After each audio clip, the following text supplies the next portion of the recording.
പ്രിയപ്പെട്ട വിദ്യാർത്ഥികളെ നമസ്കാരം. നമുക്കിന്ന് അല്പം ഫിസിക്സ് പഠിക്കാം. നമ്മൾ കഴിഞ്ഞ ക്ലാസ്സിൽ എന്താണ് പഠിച്ചത്? പ്രഷറിനെ കുറിച്ച്. എന്താണ് പ്രഷർ എന്നൊക്കെ പഠിച്ചു ഇല്ലേ? പ്രഷർ പറഞ്ഞാൽ എന്താണ് ഗുണം? ഒരു വസ്തു അനുഭവപ്പെടുന്ന എന്ത് കണ്ടുപിടിക്കാൻ നമുക്ക് കഴിയും? അപ്വേർഡ് ത്രസ്റ്റ്, അത് മുകളിലേക്കുള്ള ഫോഴ്സ് കണ്ടുപിടിക്കാനായിട്ട് കഴിയും.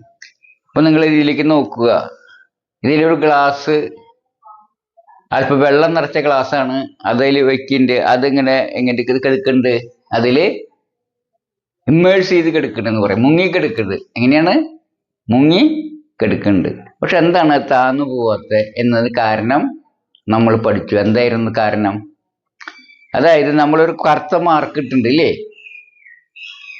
എന്തായിട്ടില്ല? Black mark. അവിടെ വരെ മുങ്ങിയിട്ടുള്ളോ? അപ്പൊ എന്തുകൊണ്ടാണ് പിന്നെ മുങ്ങാത്തത്? കാരണം ഇതിന്റെ വെയിറ്റ് കീഴോട്ട് വലിക്കുന്നുണ്ടെങ്കിലും ഈ വരയ്ക്ക് താഴെയുള്ള വെള്ളം എന്ത് ചെയ്യും? അതിന്റെ മുകളിലേക്ക് തള്ളും. ഈ സ്റ്റീൽ ഗ്ലാസും അതിലുള്ള കുറച്ച് വെള്ളവും ഇതിൻ്റെയും ഭാരം കൂടിയിട്ട് ആ ഗ്ലാസിനെ താഴോട്ട് തള്ളുന്നുണ്ട് എങ്കിൽ ആ വരയ്ക്ക് താഴെയുള്ള വെള്ളം മേലേക്ക് അതിനെ തള്ളും. അവ രണ്ടും തുല്യമാകുമ്പോൾ പിന്നെ അത് താഴില്ല. അതാണ് അതിൻ്റെ തിയറി എന്നും നമ്മൾ മനസ്സിലാക്കി അല്ലേ? അപ്പോൾ ഇതിൽ നിന്ന്, ഈ കാര്യത്തിൽ നിന്ന് നമ്മൾ പല കാര്യങ്ങൾക്കും ഉത്തരം കണ്ടെത്താനായിട്ട് നമുക്ക് കഴിയും. എന്തുകൊണ്ടാണ് ഒരു സൂചി താഴുന്നതും കപ്പൽ താഴാത്തതും? അതുപോലെ മുങ്ങിക്കപ്പൽ കൊണ്ട് മുങ്ങിപ്പോകുന്നു? ഉപ്പുവെള്ളത്തിലാണോ ശുദ്ധജലത്തിലാണോ കപ്പൽ കൂടുതൽ മുങ്ങിയിരിക്കുക? അതുപോലത്തെ കുറെ ചോദ്യങ്ങൾക്ക് ഉത്തരം നൽകാനായിട്ട് ഇത് പഠിച്ചാൽ നമുക്ക് കഴിയും. എങ്ങനെയാണ് ഈ ലാക്ടോമീറ്റർ പോലുള്ള ഉപകരണങ്ങൾ ഉണ്ടാക്കുക, അതിൻ്റെ തത്വം എന്താണ്, അത് മനസ്സിലാക്കാനും നമുക്ക് ഇത് പഠിച്ചാൽ കഴിയും. അപ്പോൾ ഒരു കറുത്ത പാട് കണ്ടു ഇല്ലേ? ആ കറുത്ത പാടിനുള്ള ആ പ്ലെയിനിലെ എല്ലാ ഭാഗത്തും, ആ നിരപ്പില്, ആ ഹൊറിസോണ്ടലായിട്ട് പ്ലെയിനിലെ എല്ലാ പോയിന്റിലും ഒരേ പ്രഷറാണ് ഉണ്ടാവുക. ഇനി നോക്കുക, ഇങ്ങനെ ഒരു സാധനം ഞാൻ ഇതിലിട്ട് എന്ത് സംഭവിക്കും?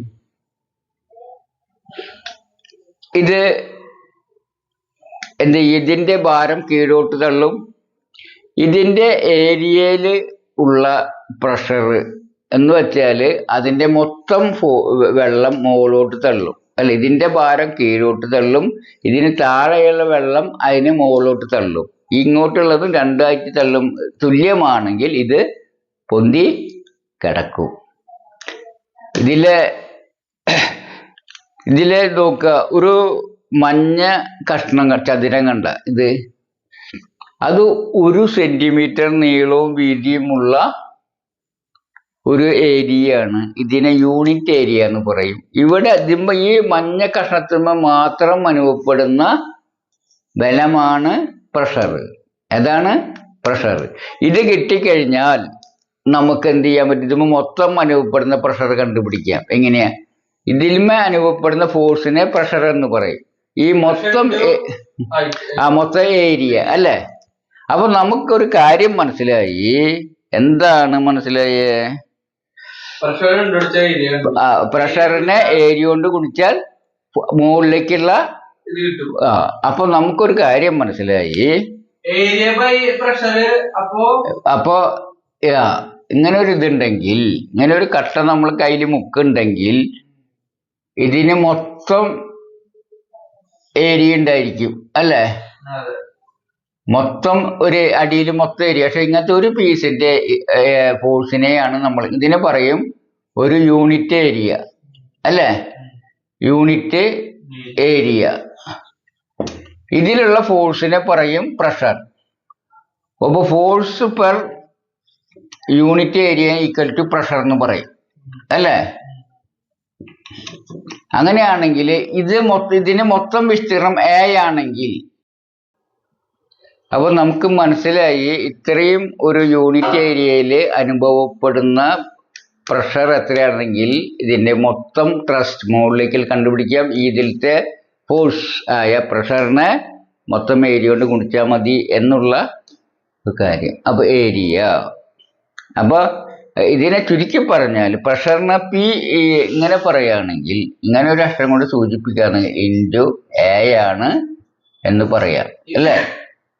അപ്പോ നമുക്ക് ഒരു കാര്യം മനസ്സിലായി. എന്താണ് മനസ്സിലായത്? എന്താണ് പ്രഷർ എന്നറിയാം. ഈ പ്രഷർ എന്നുള്ളത് ഒരു പ്ലെയിനില് ഒരു പ്രതലത്തില് എല്ലാ ഭാഗത്തും തുല്യമായിരിക്കും. പിന്നെ നമുക്ക് ആ ഒരു കാര്യം അറിയാം അല്ലെ. ഇപ്പൊ ഇതേ സംബന്ധിച്ച് വെച്ചാല് ഈ ഗ്ലാസിന്റെ അടിഭാഗത്തിനുള്ള പ്ലെയിനിലെ എല്ലാ ഭാഗത്തും ഒരേ പ്രഷർ ആയിരിക്കും.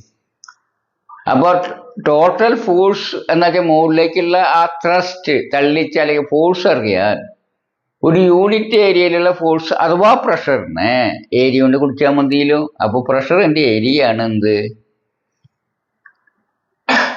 അപ്പൊ ഈ വസ്തുവിന്റെ മുകളിലേക്കുള്ള തള്ളിച്ച കൂട്ടാൻ എന്ത് ഉണ്ടാക്കിയാൽ മതി? അടിഭാഗത്തിന്റെ വിസ്തൃതി കൂട്ടിയാൽ മതി. അപ്പൊ ഈ ഗ്ലാസ് തന്നെ നമ്മൾ തട്ടിയിട്ട് അടിഭാഗം കുറച്ചും കൂടിയും ഈ ഗ്ലാസ്സിനൊരു വെയിറ്റ് ഉണ്ടല്ലോ, ആ വെയിറ്റ് ആണ് താഴോട്ട് വലിക്കുന്നത്. അപ്പൊ നമ്മള് ആ താഴോട്ട് വലിക്കും, അതിന്റെ ഭാരം താഴോട്ട് വലിക്കും. വെള്ളത്തിന്റെ മുകളിലേക്കുള്ള ആ പ്രഷർ ആ ത്രസ്റ്റ് കാരണം അത് ഈക്വൽ ആണെങ്കിൽ പൊന്തിക്കെടുക്കും. അപ്പൊ നമ്മളിതിപ്പോ ഇതിൽ നോക്കുക, കുറച്ചും കൂടിയും ഇതിന്റെ വിസ്തൃതി കൂട്ടിക്കഴിഞ്ഞാൽ എന്തുണ്ടാവും? മുകളിലേക്കുള്ള തള്ളിച്ച എന്തുണ്ടാവും? കൂടും. അപ്പൊ ഇതിന് ഇത്രയ്ക്കും താഴേക്ക് വരേണ്ട ആവശ്യമില്ല. അപ്പൊ കുറച്ചും കൂടി മുകളിലായിരിക്കും അത് പൊന്തിക്കെടുക്കുക. മനസ്സിലായ? അപ്പൊ നമ്മള് ഒരു വസ്തു പൊന്തിക്കെടുക്ക അടിയിലത്തെ വിസ്തീർണം കൂടുതലായിരുന്നു കൊണ്ടാണ്. അപ്പൊ മുട്ടുസൂചി പൊന്തിക്കെടുക്കാത്ത കാരണം മുകളിലേക്ക് ത്രസ്റ്റ് ഉണ്ടെങ്കിലും അതിന്റെ വിസ്തൃതി കുറഞ്ഞ കാരണം വളരെ നേരിയ ഫോഴ്സാണ് സൂചിമേലേക്ക് മുകളിലേക്ക് ഉണ്ടാവും. കപ്പല് മനസ്സിലായ? അതുകൊണ്ട് കപ്പല് പൊങ്ങിക്കിടക്കുന്ന അടിഭാഗം വിസ്തൃതി ഉണ്ട്, ആ മുകളിലേക്കുള്ള അപ്വേർഡ് ത്രസ്റ്റ് കൂടും. സൂചിക്ക് എന്ന് വെച്ചാൽ പ്രഷർ ഉണ്ടാവും, തുല്യ പ്രഷർ എണ്ണം അടിയുന്നുണ്ടാവും. പക്ഷെ സൂചിയുടെ ഏരിയ നേരിയതേ കാരണം അത് വളരെ നെഗ്ലിജിബിൾ അപ്വേർഡ് ത്രസ്റ്റ് ആണ് മുകളിലേക്ക് ഉണ്ടാവുള്ളൂ. അപ്പൊ അതിന്റെ വെയിറ്റിനെ മറികടക്കും. ഈ മുങ്ങിക്കപ്പലൊക്കെ സൂചിയുടെ വലിപ്പാണല്ലോ, പക്ഷെ അതെന്ത് പൊങ്ങിക്കെടുക്കാൻ കാരണം? ഏത് മുങ്ങിക്കപ്പൽ? സൂചിയുടെ വലിപ്പാ? ആരെ പറഞ്ഞ മുങ്ങിക്കപ്പൽ സൂചിയുടെ വലിപ്പാന്ന്? ഇങ്ങനെ ഒരു പൈപ്പിന്റെ കൊള്ള പോലെയാണ് നീണ്ടിട്ട് ഇത്ര പോലല്ല, ഒരു വലിയൊരു നീണ്ടിട്ട് ഇങ്ങനെയാണല്ലോ എടുക്കുന്നത്, ഒരു വടി പോലെ. അത് അതിന്റെ പൈപ്പ് മാത്രമായിരിക്കും. സാധാരണ കപ്പൽ തന്നെയാണ് മുങ്ങിക്കപ്പല്. അതിന്റെ ചെറിയൊരു ഭാഗം മാത്രമാണ് മുകളിലേക്ക് ഉണ്ടാവുള്ളൂ. അത് വെള്ളം പമ്പ് ചെയ്യാനും വെള്ളം ഉള്ളിലേക്ക് എടുക്കാനും.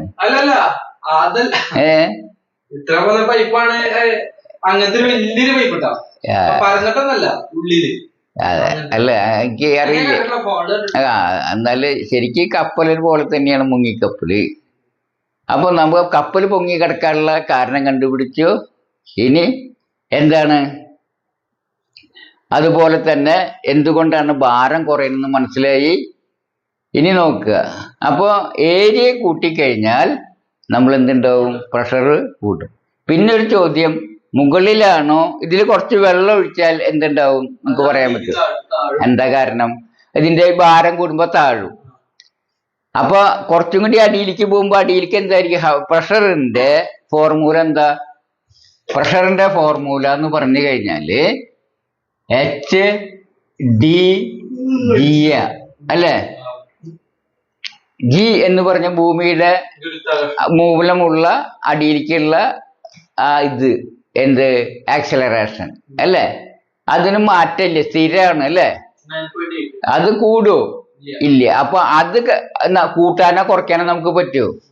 ഇല്ല. ആ പ്രഷർ ഒരു സ്ഥലത്തെ പ്രഷർ കൂട്ടണമെങ്കിൽ നമുക്കൊന്നും ചെയ്യാൻ പറ്റില്ല.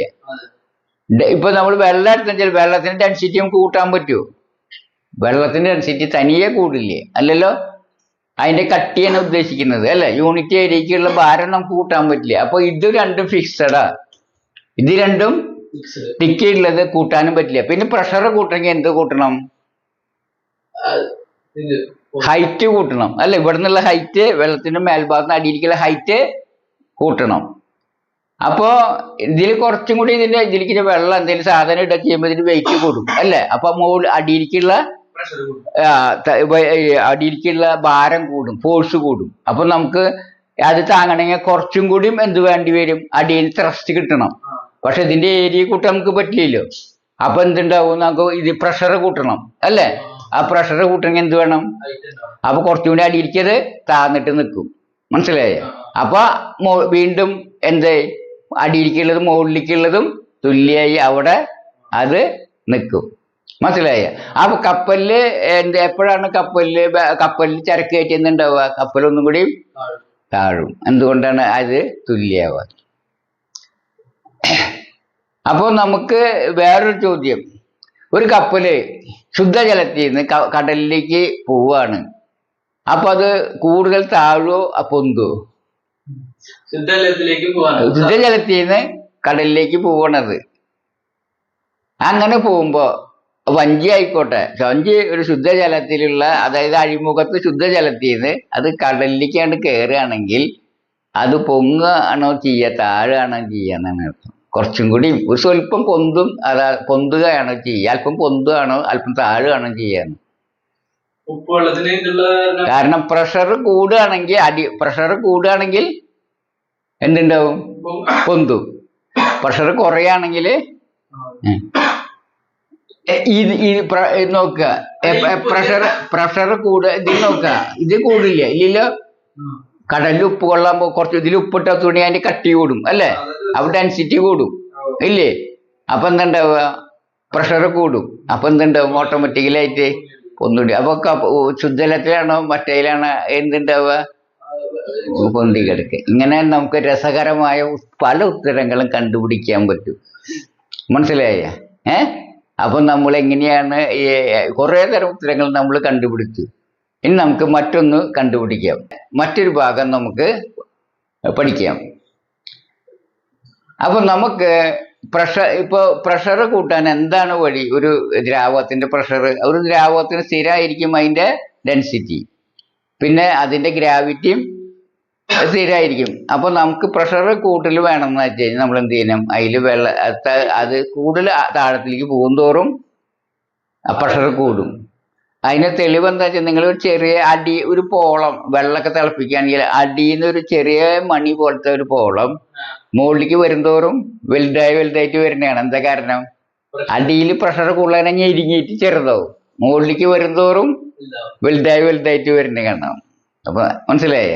നിങ്ങൾ പാത്രത്തില് വല്ല വെള്ളമൊക്കെ തിളപ്പിക്കുകയാണെങ്കിൽ നോക്കിയറിയാം, ചെറിയ ചെറിയ മണികൾ അടിയിലുണ്ടായിരിക്കും. അത് മുകളിലേക്ക് വരിക്കും വലുതായിട്ട് ഇങ്ങനെ വിട്ടുക. അത് എന്താ കാരണം വെച്ചാൽ ഇതാണ് അതിന്റെ കാരണം. അപ്പൊ അടിയിലാണ് കൂടുതൽ പ്രഷർ ഉണ്ടാവുക അല്ലേ.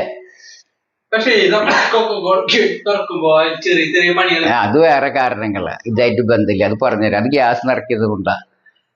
ഇനി മറ്റൊരു കാര്യം നമ്മൾ പഠിക്കാൻ പോകുന്നതെന്ന് വെച്ചാല്, നമുക്കൊരു കാര്യമായി ഇനി നമുക്ക് പാലിലൊക്കെ അളക്കില്ല. പാലില് മായം ചേർത്തിട്ടുണ്ടോന്ന് അറിയാനുള്ള ഉപകരണം ഉണ്ടാക്കണം വിചാരിക്കുക. അതെങ്ങനെയായിരിക്കും ഉണ്ടാക്കുക? ഇതുവരെ പഠിച്ച അറിവ് വെച്ചിട്ടുണ്ടെങ്കിൽ നിങ്ങൾക്കൊരു എഞ്ചിനീയർ ആവാൻ, അല്ലെങ്കിൽ നിങ്ങൾക്കൊരു ഇൻവെന്റർ ആവാനുള്ള ബ്രെയിൻ ഉണ്ടെങ്കിൽ തീർച്ചയായിട്ടും നിങ്ങൾക്ക് ഉത്തരം പറയാൻ പറ്റേണ്ടതാണ്. നിങ്ങളോട് ഒരാൾ വന്നിട്ട് പറയണ്, എനിക്ക് ഒരു പാലില് മായം ചേർക്കണമെങ്കിൽ ഒരു ചെറിയ ഉപകരണം ഉണ്ടാക്കി തരാൻ പറ്റുമോ? അപ്പൊ നിങ്ങൾക്ക് അറിയാം, സ്റ്റാൻഡേർഡ് പാലിന് ഒരു ഡെൻസിറ്റി ഉണ്ടായിരിക്കും. എന്താണ്? ഡെൻസിറ്റി ഉണ്ടായിരിക്കും അല്ലേ. അപ്പോൾ ആ ഡെൻസിറ്റിയിൽ നമ്മൾ എന്തെങ്കിലും ഇതുപോലത്തെ പ്ലാസ്റ്റിക്കിൻ്റെയോ എന്തെങ്കിലും ഒരു സാധനം ഉണ്ടാക്കി ഇടുകയാണെങ്കിൽ അത് ഒരു നിശ്ചിത ഹൈറ്റിലേക്ക് അത് വീണിട്ട് അത് പൊന്തിക്കെടുക്കും. അപ്പൊ ഹൈറ്റ് ഉണ്ടായിരിക്കും. അത് നോക്കുക. അത് സ്റ്റാൻഡേർഡ് പാലാണെങ്കിൽ എന്തുണ്ടായിരിക്കും, അത് എപ്പോഴും ഒരു ഫിക്സഡ് സ്ഥലത്തായിരിക്കും അല്ലേ. ഇനി അത് നമുക്ക് ഫിക്സഡ് ആയിരിക്കും അറിയാം അല്ലേ. അപ്പൊ നമ്മൾ അവിടെ ഒരു മാർക്ക് ഇടുക. എന്താണ് ചെയ്യുക? മാർക്ക് ഇടുക. ഇനി അത് ഹൈറ്റ് അപ്പ് അതിൽ ഫിക്സഡ് അല്ലേ. സ്റ്റാൻഡേർഡ് പാലാണെങ്കിൽ എന്തൊക്കെ ഫിക്സഡ് ആയിരിക്കും? സാധാരണ HDG. സ്റ്റാൻഡേർഡ് പാലാണെങ്കിൽ എപ്പോഴും ഒരു ഹൈറ്റ് എപ്പോഴും അതിന്റെ ഹൈറ്റ് എപ്പോഴും തുല്യമായിരിക്കും. ജിയോ തുല്യമായിരിക്കും. പിന്നെ പാലിൽ വെള്ളം ഒഴിച്ച് മായം ചേർക്കുന്ന ഡെൻസിറ്റി മാറും ചെയ്യും അല്ലേ. അപ്പോ ഡെൻസിറ്റി മാറുമ്പോ എന്തുണ്ടാവും, ഇത് പൊങ്ങിക്കെടുക്കുന്നത് കൂടുക കുറയോ ചെയ്യും അല്ലേ. ആണല്ലോ. ഡൈല്യൂട്ട് ചെയ്യുമ്പോ ഡെൻസിറ്റി കുറയുമ്പോ ഇതൊന്നും കൂടി താഴ്ന്നു കിടക്കും. ഡൈല്യൂട്ട് ചെയ്യുക വേറെ വല്ല സാധനം ചേർത്ത് കട്ടി കൂടുകയാണെങ്കിൽ അത് മുകളിലേക്ക് പോകും. എന്തായാലും സ്റ്റാൻഡേർഡിന് ഹൈറ്റ് വ്യത്യാസം വരും അല്ലേ. അപ്പൊ നമുക്ക് എന്ത് ചെയ്യാൻ പറ്റും, ഇതിൽ മാർക്ക് ചെയ്തിട്ടില്ലേ, അത് എന്നിട്ട് എന്ത് ചെയ്യാ, ഒരാൾ കൊണ്ടുവരുമ്പോ എന്ത് ചെയ്യുക, അത് ഇടുമ്പോ അത് കൂടുതൽ താഴെയാണെങ്കിൽ അയാൾ എന്ത് ചെയ്യുന്നുണ്ട്, ഡെൻസിറ്റി കുറഞ്ഞിട്ടുണ്ട്. ഡെൻസിറ്റി കുറയാത്ത എന്തോ സാധനം ചേർന്നിട്ടുണ്ട്. ഇനി എന്ത് ചെയ്യാൽ വേറെ വല്ല സാധനം ചേർത്ത് കഞ്ഞാലും കട്ടിയുള്ള സാധനം ചേർത്തിട്ടോ പാല് ചേർത്തിട്ടുണ്ടെന്ന് വെച്ചാൽ ഒന്നും പൊന്തൊക്കെ ചെയ്യും ഇല്ലേ. അപ്പൊ ഹൈറ്റ് വ്യത്യാസം വരും അല്ലെ. ഈ ഹൈറ്റിന്റെ മാർക്ക് അനുസരിച്ച് നമുക്ക് എന്ത് ചെയ്യാൻ പറ്റുക അല്ല. അപ്പൊ നമുക്ക് അതിലെ പ്രഷർ വ്യത്യാസം. അത് എന്താ കാരണം? അത് ഡെൻസിറ്റി പ്രഷർ കൂട്ടും കുറയ്ക്കും ചെയ്യും അല്ലേ. അപ്പൊ ഈ സൂത്രബുദ്ധികൾക്കൊക്കെയാണ് എന്ത് ചെയ്യുക, നമുക്ക് ഈ തത്വങ്ങള് ഉപയോഗിക്കാനായിട്ട് കഴിയും. ഇപ്പൊ മനസ്സിലായ? അപ്പോ നമ്മളിപ്പോ ഈ സാധനം ഇവിടെ ഇട്ടപ്പോ ഈ നോക്കിയതിലെ വെള്ളം ഇപ്പൊ നിങ്ങക്ക് കാണാം അല്ലേ. അതൊന്ന് മാർക്ക് ചെയ്യുക അല്ലേ. ഇപ്പൊ മാർക്ക് ചെയ്തു. ഇപ്പൊ ഇതാണ് വെള്ളത്തിന്റെ മാർക്ക് അല്ലേ. ഇത് ഞാൻ ഇതിലേക്ക് മുക്കുമ്പോ എന്ത് സംഭവിക്കും നോക്കുക, ആ വെള്ളം പൊങ്ങും അല്ലെ. ഇതിലത്തെ വെള്ളം ഇവിടുന്ന് ആ പൊങ്ങിയ വെള്ളം എന്തിന് തുല്യായിരിക്കും? ഇത് ഈ കപ്പിന്റെ എത്ര ഭാഗം താന്നോ ആ കപ്പിന്റെ താന്ന ഭാഗത്തിന്റെ വോളിയായിരിക്കും ഇതിൽ വെള്ളമായിരിക്കും പൊന്തുക അല്ലേ. അല്ലേ, മനസ്സിലായല്ലോ. ഇനി അപ്പൊ ഇത് നമുക്ക് എന്ത് ചെയ്താൽ മതി, ഈ ഒരു സാധനത്തിലെ നമുക്ക് ഇതിന്റെ ഷേപ്പ് കണ്ടിട്ട് അതിന്റെ വോളിയം കണ്ടുപിടിക്കാൻ പറ്റില്ല എന്ന് വിചാരിക്കുക. കണ്ടുപിടിക്കാൻ പറ്റില്ലേ നമുക്ക്? ഇതിന്റെ മാസ് കണ്ടുപിടിക്കാൻ വോളിയം ഇൻറ്റു ഡെൻസിറ്റി ആണ് എന്ത്, മാസ് അതിന്റെ അല്ലേ. അപ്പൊ ഇതിന്റെ എന്ത് എടുത്താൽ മതി, വോളിയം എടുക്കാൻ എന്ത് ചെയ്താൽ മതി, ഈ പാത്രത്തിൽ പൊന്തിയ വെള്ളത്തിന്റെ വോളിയംക്ക് കണക്കാക്കാൻ പറ്റും ഇല്ലേ. അപ്പൊ അതിനെ ഡിസ്പ്ലേസ്മെന്റ് ഓഫ് വാട്ടർ എന്ന് പറയും. അതായത് ആദേശം ചെയ്ത വെള്ളം എന്ന് പറയും. ഇതിൽ ആദേശം വെള്ളം വെച്ചാല് ഇതിന്റെ മാർക്ക് ഇവിടെയായിരുന്നു, ഇവിടുന്ന് ഇവിടം വരെ വെള്ളം പൊങ്ങി. അപ്പൊ ഇവിടുന്ന് ഇവിടം വരെയുള്ള ഭാഗം ആദേശം ചെയ്ത വെള്ളം എന്ന് പറയും. അപ്പൊ അതിന്റെ വോളിയംക്ക് കണക്കാക്കാലോ. ഒരു കല്ലിന് ഷേപ്പ് ഒന്നും ഇല്ലേ, ഇറഗുലർ ഷേപ്പാ. നമ്മുടെ ഗണിത ശാസ്ത്രം ഒന്നും വെച്ചിട്ട് നമുക്ക് അതിന്റെ നീളം വീതിയൊന്നും അളക്കാൻ പറ്റില്ല. കാരണം ഒരു പ്രത്യേക കല്ലിന്റെ ഷേപ്പ് ഉണ്ടല്ലേ, അടിഭാഗം പരപ്പൊന്നാവില്ല. അപ്പൊ അതിന്റെ എങ്ങനെയാ വോളിയം കാണുക? നമുക്ക് ഒരു സൂത്രം ചെയ്തൊരു കല്ല് ചേർന്ന് നൂലുമ്പ കെട്ടിയിട്ട് അതിൽ ഞാത്തിട്ടാ മതി.